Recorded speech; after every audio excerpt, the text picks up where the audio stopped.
Where you going?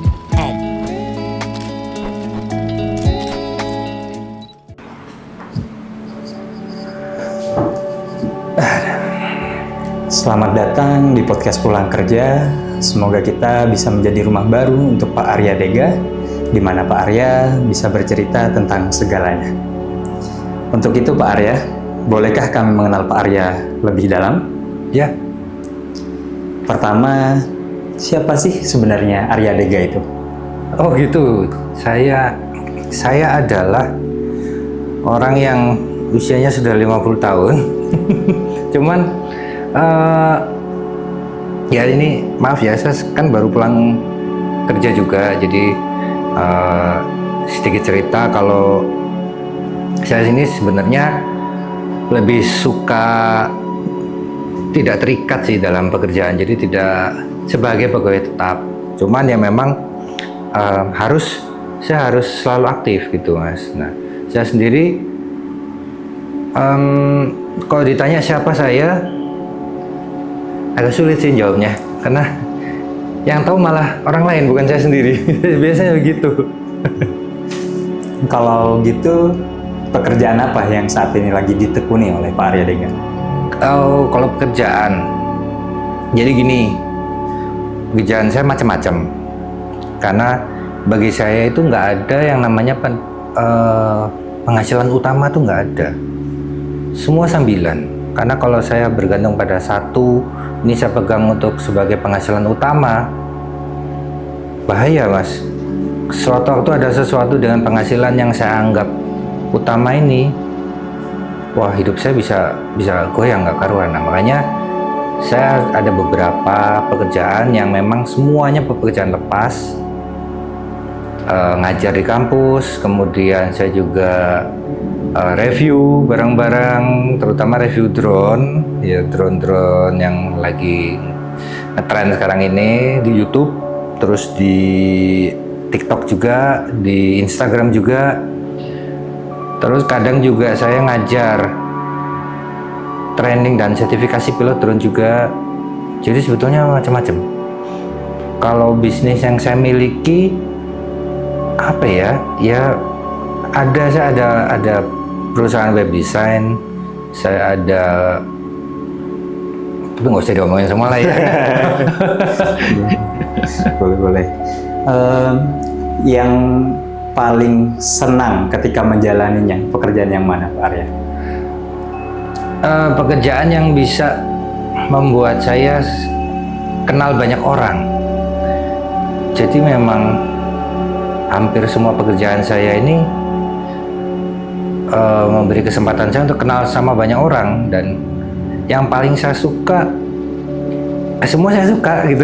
Yang paling saya suka apa ya dari semuanya ini, mungkin membuat sesuatu ya. Jadi kayak konten kreatornya saya membuat video-video, membuat short movie sama teman-teman yang bisa mengekspresikan sisi lain saya di keseharian saya di dalam pekerjaan. Sisi lain saya ini saya ekspresikan dalam membuat video, membuat short movie segala macam gitu. Awal mulanya bisa terjun ke berbagai pekerjaan yang Bapak kerjakan sekarang itu dari mana Pak? Awal mulanya saya dulu tuh tahun 2000 saya merantau ke Jakarta, 23 tahun yang lalu ya itu ya. Terus saya merantau ke Jakarta, terus saya kebetulan masuk ke sebuah sanggar teater populer peninggalannya Pak Teguh Karya. Di situ saya ditempa untuk bagaimana mengenal diri saya sendiri. Jadi bukan untuk jadi artis, jadi pemain film, jadi kru film tuh enggak. Justru malah saya ditempa untuk gimana saya mengenal diri saya sendiri. Yang tujuannya supaya saya tahu batasan kekuatan saya, batasan kemampuan saya dalam mengerjakan sesuatu. Jadi saya ada tantangan misalnya, coba bikin pabrik minuman kayak gini gitu ya, bisa nggak? Nah, kalau saya nggak kenal diri saya sendiri, saya bisa langsung asal jawab, nah oke lah dicoba aja dulu. Itu berarti saya belum kenal diri saya sendiri. Di teater itu saya diajarkan untuk tahu batasan kemampuan saya dan Kalau saya tahu batasan kemampuan saya, maka apa yang akan saya kerjakan akan maksimal. Gitu Mas. Tapi pertanyaannya benar nggak sih? Nyambung nggak sih? Nyambung masih Pak.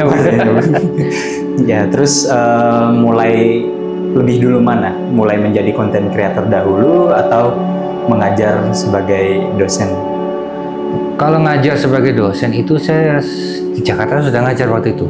Kebetulan saya masih di Sanggar Teater itu juga ngajar di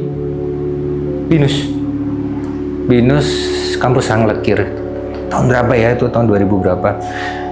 Dan itu saya saya sudah kenal dunia perfilman, sinematografi dan dunia teater, dunia panggung, tapi saya belum berani berkarya saat itu, masih belajar sambil ngajar. Jadi dunia konten kreator ataupun pembuatan konten ini ya setelah saya di Malang gitu. Kalau dihitung udah berapa lama nih Pak jadi konten kreator? Dari pertama kali saya buka akun Instagram 2012, tapi itu masih konten foto-foto sih, belum video. Video itu masuk dunia YouTube saya tahun 2016 itu pertama kali upload video YouTube. Itu pun masih belum terarah karena saya belum tahu bagaimana sih penonton itu, apa yang diminati penonton terhadap diri saya belum tahu. Jadi saya masih istilahnya kalau mancing itu masih ngelempar jala dulu, nanti yang kena banyak apa dikit, kalau sedikit saya coba ke sungai yang lain. Nah nanti di sungai itu saya akan menemukan genre saya gitu. Ada nggak Pak pengalaman menarik ketika entah itu menjadi dosen atau menjadi konten kreator atau ketika membangun bisnis Pak Arya sendiri, pengalaman menarik yang membuat Pak Arya susah melupakan kejadian itu?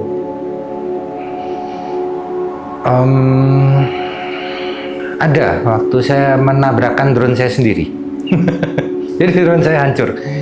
Itu kejadian ketika saya sedang mereview, jadi membuat konten review drone. Masih awal-awal itu pertama kali saya upload sebuah video unboxing drone, itu sukses, banyak yang nonton. Saya upload lagi, saya penasaran upload lagi tutorial cara menerbangkan drone, wah sukses. Yang berikutnya saya upload lagi tutorial bagaimana bermanuver dengan drone, nabrak drone saya.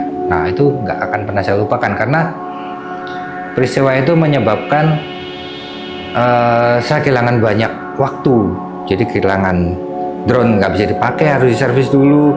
Kemudian kamera yang saya baru beli jadi nganggur lama. Jadi banyak sekali efeknya dari kejadian yang sangat simpel itu tadi. Gitu. Jadi dapat pelajaran banyak dari kesalahan itu Pak? Iya.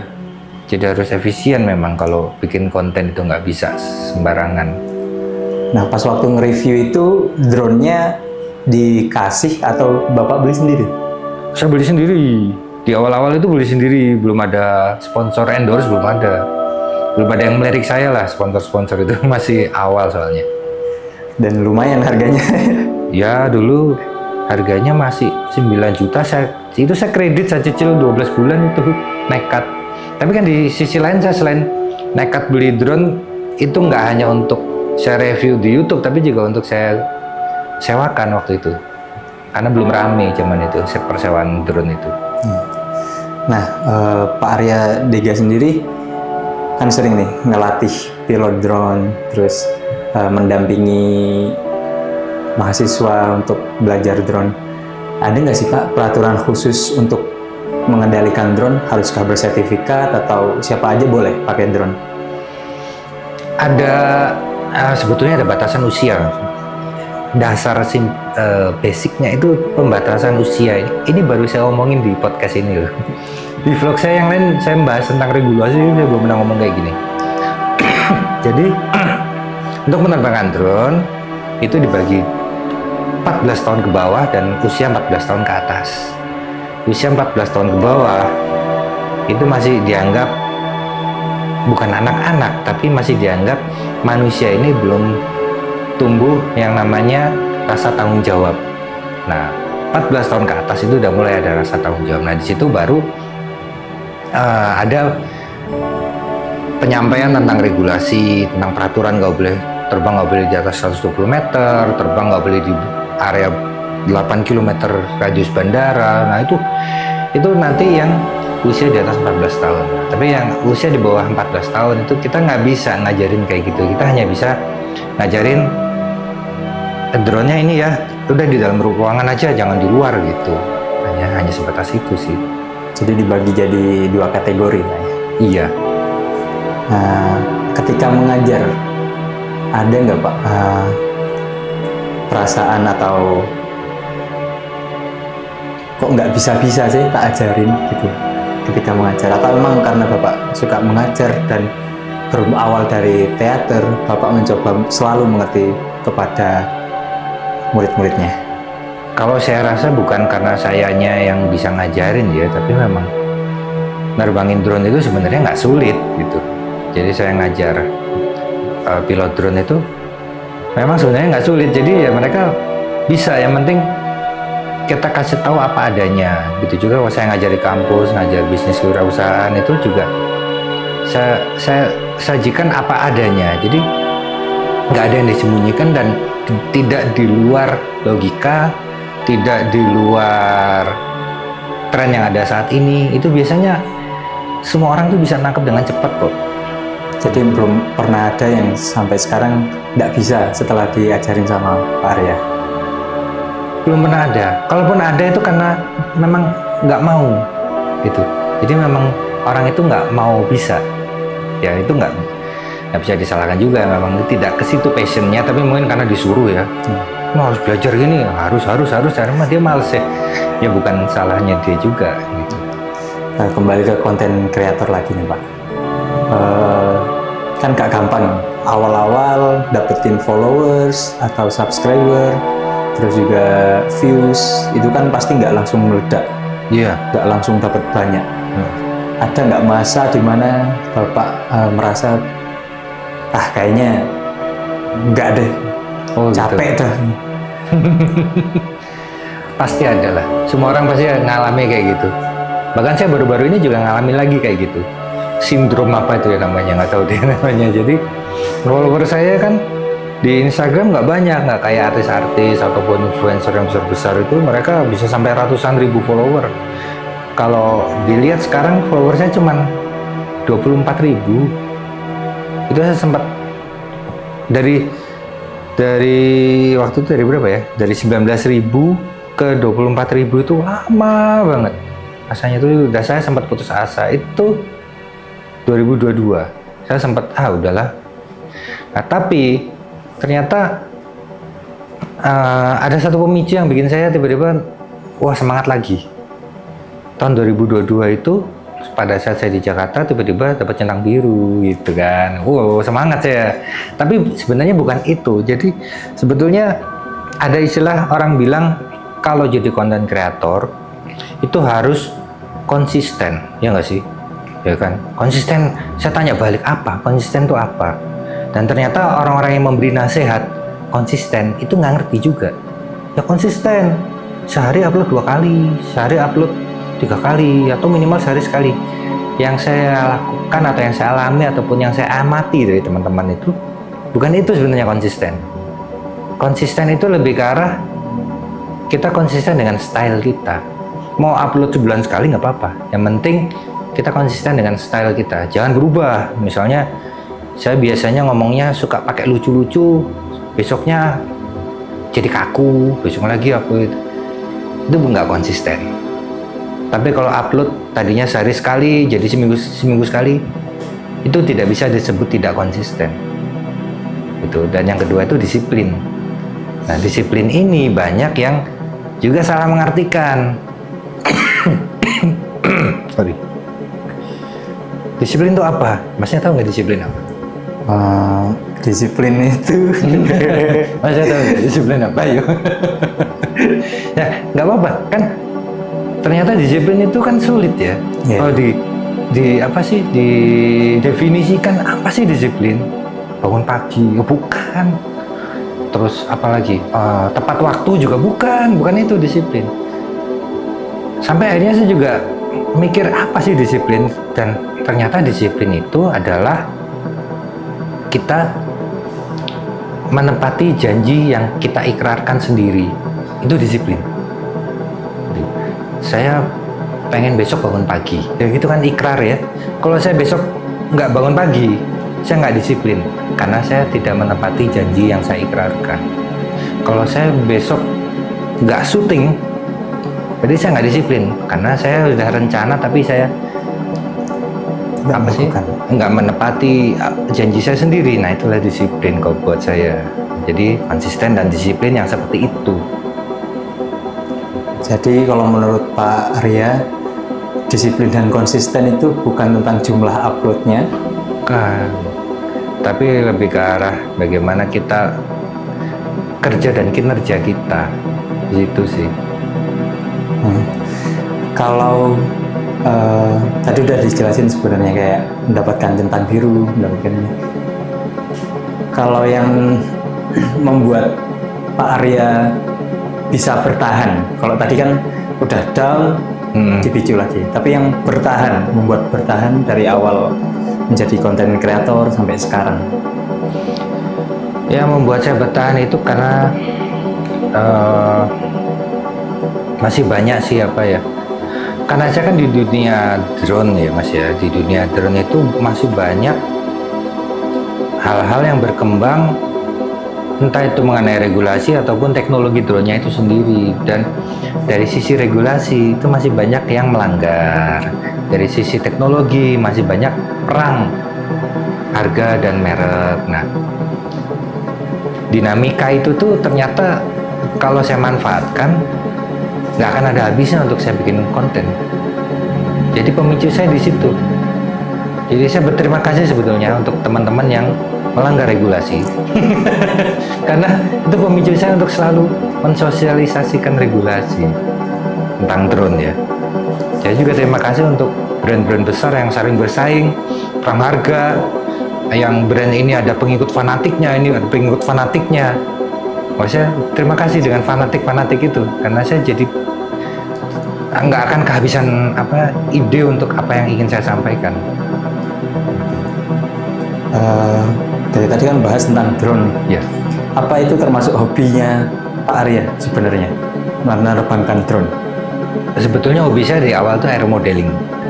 Jadi menerbangkan pesawat model yang kecil-kecil gitu, pakai motor. Nah, itu saya tahun 97-98 itu saya bergabung dengan Federasi Aerosport Indonesia. Saya bergabung dengan FASI untuk cabang olahraga aeromodeling. Itu hobi. Tapi setelah saya sempat vakum karena saya pindah ke Jakarta. Saya dulu ikut aeromodeling di Malang, terus saya pindah ke Jakarta kerja, merantau segala macam. Saya berhenti lah pasti. Setelah saya kembali lagi ke Malang, saya kangen gitu, pengen nerbangin lagi. Nah, tapi kok pesawatnya udah berubah, tidak bersayap, tapi berbaling-baling 4 gitu. Wah, ini apa ini? Nah, itu jadi akhirnya dari hobi aeromodeling ya ke hobi drone, karena sama-sama kendaraan terbang ya. Ya memang suka di situ.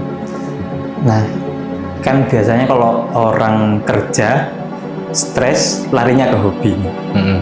Kalau Pak Arya karena kerjanya bersangkut paut dengan hobinya. Iya. Pernah nggak stres? Nah, kalau pernah stres larinya kemana nih Pak? Kalau saya stres di pekerjaan yang selain drone, saya larinya ke drone. Nah, kalau saya lagi stres dengan dunia drone, saya larinya ke pekerjaan gitu. Makanya ini harus ada memang. Jadi nggak selalu yang namanya hobi itu untuk pelampiasan atau melepaskan stres, itu nggak juga.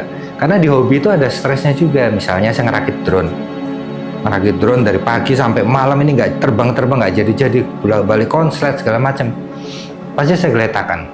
Dan saya balik lagi, saya buka pekerjaan saya apa, saya saya kan besok ngajar tentang, misal nih saya ngajar tentang bisnis kewirausahaan. Nah, saya baca artikel itu refreshing loh. Ada ilmu baru, ada ini baru, asik. Dan saya benar-benar udah lupa dengan stresnya saya yang di hobi saya tadi. Aneh ya hidup saya. Tapi menarik sih Pak. Jadi berbagai macam pekerjaan itu menjadikan Pak Arya bisa dibilang hampir tidak ada stres, karena ketika stres di pekerjaan ini ke yang lain, ke yang lain lagi, Iya. ke usaha Pak Arya sendiri. Itu suatu hal yang menarik buat saya. Dan kalau memang udah mentok, stresnya udah mentok, nah obat saya tinggal satu, istri. Nah biasanya istri yang udah nggak usah dipikir, udahlah gitu, besok lagi gitu. Karena definisi kerja keras itu tidak seperti robot yang biasanya orang-orang kan ngelihat, oh kerja keras itu kayak orang Jepang, kayak robot, bangun pagi jam segini terus kerja.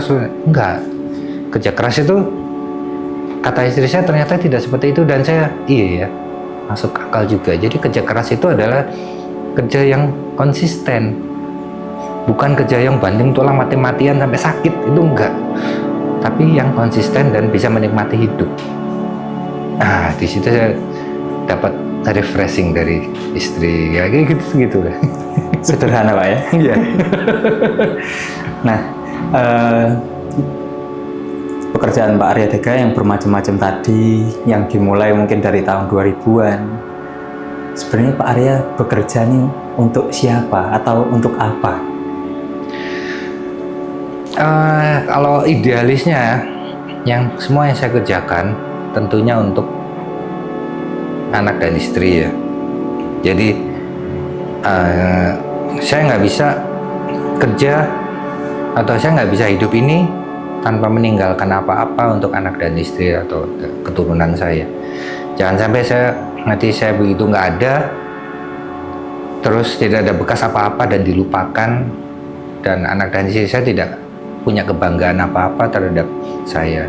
Jadi yang saya kejar itu ya, saya harus bisa membuat mereka bangga dengan keberadaan saya selama ada di dunia gitu. Terakhir Pak, karena ini pulang kerja, boleh nggak kita minta Pak Arya Dega buat memaknakan pulang kerja itu apa buat Pak Arya? Pulang kerja itu kalau istilahnya, kalau di dunia teater itu turun panggung. Jadi setelah kita selesai dalam pertunjukan, turun dari panggung, itu kita harus sudah berada di peran yang sebagaimana semestinya kita. Pada saat di atas panggung atau pada saat kita bekerja, mungkin kita bisa jadi bukan menjadi diri kita sendiri, tapi menjadi orang lain, menjadi orang yang dibutuhkan oleh masyarakat. Tapi begitu sudah pulang kerja ke rumah, entah itu ke rumah, ke kontrakan, ke kos-kosan, pulang kerja adalah melepaskan itu semua yang tadi kita lakukan, yang bukan diri kita. Itu. Jadi lebih supaya kita siap untuk menyambut kerja besoknya. Berarti apa boleh saya meringkasnya menjadi pulang kerja menurut Pak Arya Dega adalah kembali menjadi diri sendiri? Ya. Apakah diri sendiri adalah rumah untuk Pak Arya Dega? Iya, tentunya gitu. Terima kasih Pak Arya Dega. Semoga pertemuan kita di podcast Pulang Kerja menjadi pertemuan yang menyenangkan. Ya. Dan karena kita sudah saling mengenal, maka kita berharap nantinya kita akan menjadi rumah-rumah yang lain untuk orang-orang yang lain juga, sehingga kita bisa menjadi tempat yang nyaman.